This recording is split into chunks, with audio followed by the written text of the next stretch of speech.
Only one team of the 8 World Cup combatants taking the pitches of Russia on Tuesday has been eliminated from the tournament.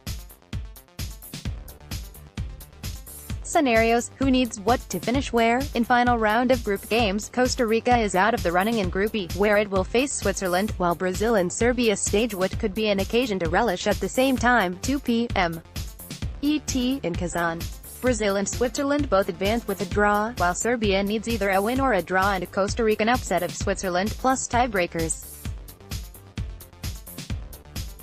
More latest 2018 World Cup news. Earlier in the day is Group F action, where Mexico needs a draw against Sweden to advance to the knockout rounds, while Germany, Sweden, and South Korea need, well, just read this, okay?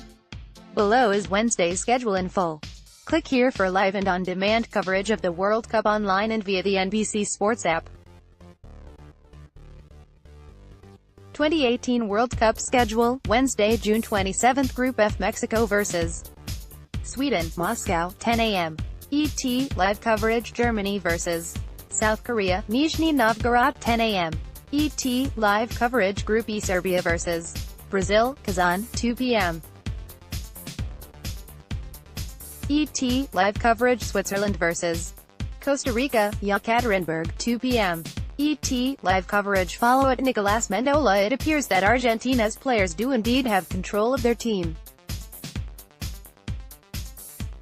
More, Maradona says he's fine after a widely reported bust-up with manager Jorge Sampaoli following their first 2 World Cup group games. It is believed senior members of the squad selected the team on Tuesday against Nigeria as La Albiceleste won 2-1 and advanced to the last 16.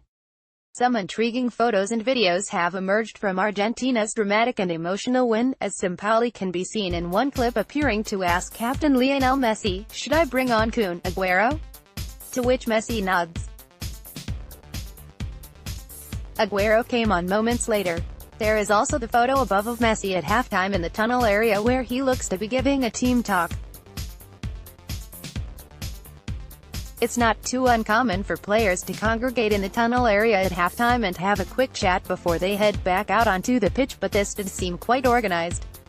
And before Christian Pavone came on as a substitute, some of his teammates seemed to be giving him very clear instructions from the bench on what to do. It was all, well, very odd. Several reports state that Sampaoli has very little control over team selection and that specifically his players want to play with a solid back four instead of a 3-man defense. They also believe that Sampaoli's one-dimensional tactics of high pressing do not get the best out of their experienced squad, and so the word is they pleaded for a back four and then tried to get as many attacking players on the pitch as possible during the win over Nigeria.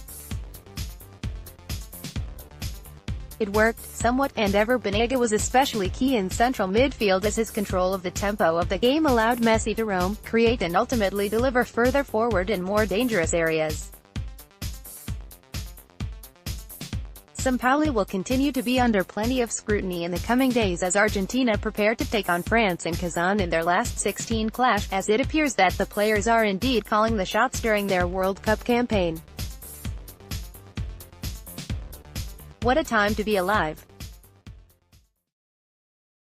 Follow at JPW_NBC Sports. Diego Maradona had quite the day on Tuesday as he watched his beloved Argentina narrowly beat Nigeria in St. Petersburg to secure their place in the last 16 of the World Cup.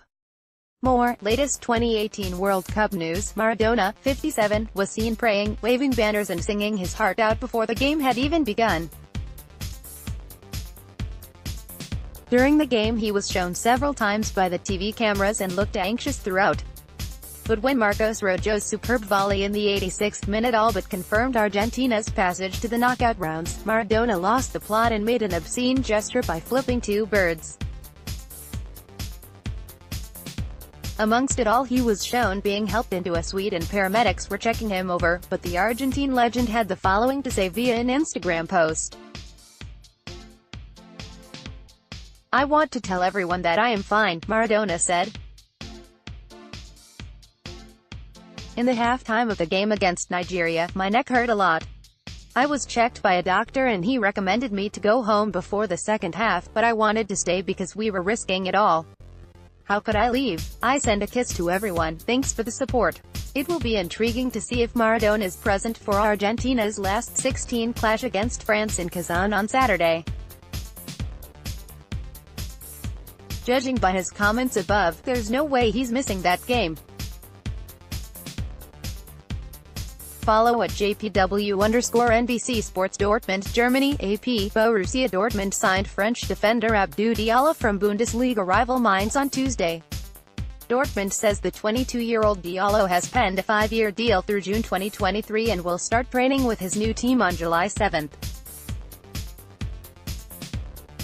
Diallo is Dortmund's second most expensive transfer, after André Schürrle, costing a reported €28 million $32.7 million.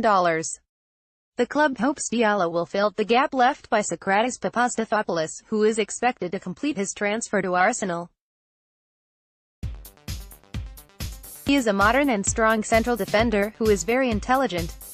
Dortmund sporting director Michael Zorc said of Diallo. But he can play a wider defensive role too, or even be deployed in a defensive midfield role. The combination of his great potential and his versatility is what made Abdou such an interesting prospect for us. Diallo has played in every youth category for France since the under-16s. He made 27 league appearances for Mainz in his debut Bundesliga season following his transfer from Monaco last year. The defender is Dortmund's latest off-season signing under new coach Lucien Favre after the arrivals of midfielders Thomas Delaney and Marius Wolf, and goalkeeper Marvin Hitz. Chelsea's seemingly endless wait to announce the departure of Antonio Conte and arrival of Maurizio Sarri may be coming to end. Sarri, the former Napoli boss, was still under contract with the Naples club while Conte had contract left at Chelsea and wasn't about to walk away without a settlement. Neymar returning to form. Sarri, 59, won nearly 66% of his matches in leading Napoli to a near conquest of Serie A. Goal.com says the London fates of both Sarri and Conte could be sealed soon, with Napoli agreeing to talk with Chelsea about the manager. Antonio Conte is still officially Chelsea's head coach, and there is likely to be an agreement over his exit package, with the Italian having strained relationships with both club director Marina Granovskaya and up to 7 first-team players. The cost of Conte's exit, which could cost £9 million, and the fee for Sarri are not yet fully agreed, but the contract for Chelsea's main target is expected to be a 3-year deal and an agreement on terms is likely to be a formality. Follow at Nicolas Mendela.